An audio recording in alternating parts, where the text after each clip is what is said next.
अमेरिकी सैनिकों का एक समूह सेना के आदेशों की खुलेआम अवहेलना करता है और अपनी जगह से 1 इंच भी नहीं हिलता।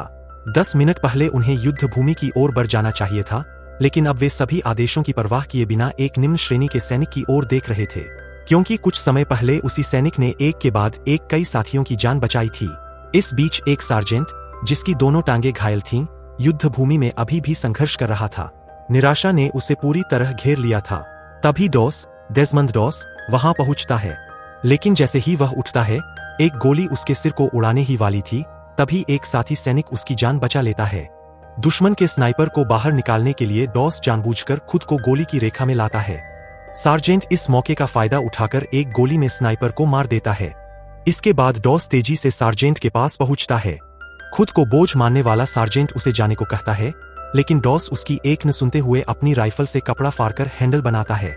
वह सार्जेंट को एक गलीचे पर डालकर खींचते हुए खाई की ओर पीछे हटता है।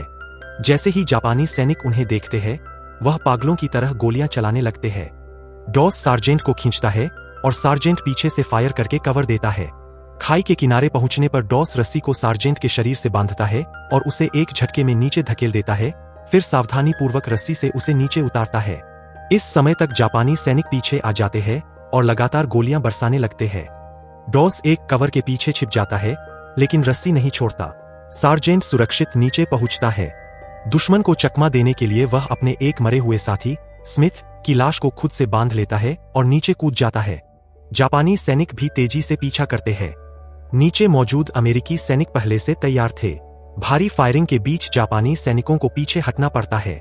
डॉस और अन्य सैनिकों को सुरक्षित स्थान पर ले जाया जाता है।